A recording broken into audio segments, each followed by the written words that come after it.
All right, test, 1, 2, 3. Hello, let's go. So, did a crazy thing and I bought the Sony Alpha 1 Mark II. Ooh, I know. Hold on, stay with me. I've got a pretty good reason why, but let me provide you with some context.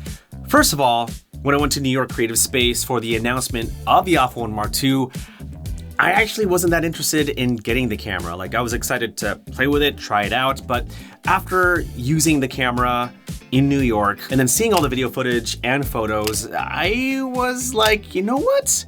Maybe I should give it a try. And over the years, I have tried pretty much every Sony mirrorless camera out there, from the Sony ZV series to the C series like the A7C Mark II and the A7CR, to the A7 series cameras like the A7 IV, the A7S III, the A7R5, and of course the wonderful Sony FX3, but I've never really tried a flagship camera like the Sony Alpha 1 Mark II. I mean, I know there's the A9 Mark III, but I'm gonna put those two on the top as like co-flagship cameras because they're almost the same. And so that's reason number one why I got the camera. I wanted to try a flagship camera for the very first time this year. Reason number two, last year I sold a bunch of excess gear that I was not using at all, gear that was collecting dust in my studio and in my garage. I sold so much gear that I had enough money for a nice Christmas for my family last year. I got to pay off my student loan, which was awesome. I got to invest a little bit and a little bit of extra to treat myself for a last minute end of year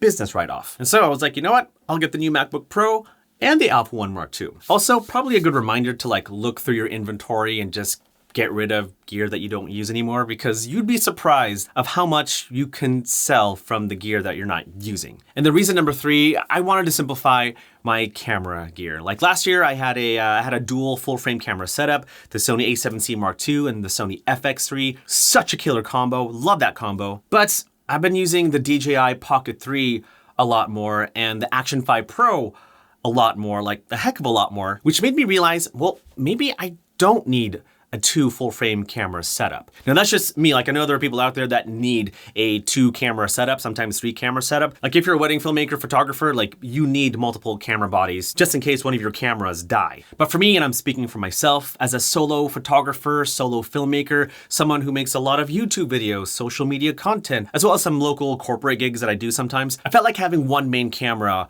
was enough, especially because I had supporting cameras that did a great job, like the Pocket 3, the Action 5 Pro, and even my iPhone 16 Pro. Like honestly, the vast majority of my social media content was filmed on an iPhone. Like I had a lot of brand deals just by filming stuff with my phone, which is kind of crazy. And so yeah, so that's reason number three, but why specifically the Alpha 1 Mark II?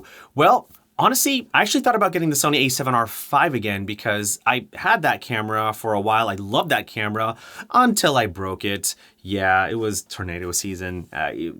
You kind of had to be there. And in December, Sony had this crazy deal, like $500 off to get the Sony A7R5. And I was like, great, I'll get that camera again. But going back to my first point, I've never used the Alpha 1 series as my main camera before. Like I've tried every other Sony mirrorless camera out there except for the Alpha 1 series. And if I was gonna have one main camera, I wanted a camera that had the least amount of compromises. Like don't get me wrong, like the Alpha 1 Mark II is not perfect by any means. And I've found a lot of compromises that I was like, that's interesting. But still, it's been the only camera that I've personally used that has the least amount of compromises. And when I say compromises, I mean that in a hybrid camera, a camera that kind of does it all, that shoots 8K, 4K video, that captures high resolution 50 megapixel photos at 30 frames per second, no blackout, and has really useful features like 8.5 stops of stabilization, dual SD card slots, a tilt and flip out screen, and my favorite, pre-capture, which is actually pretty important to me as a parent because I have kids that do activities and I don't want to miss a moment. And so yeah, if I'm gonna have one camera to do it all, it's gonna be the Alpha 1 Mark II.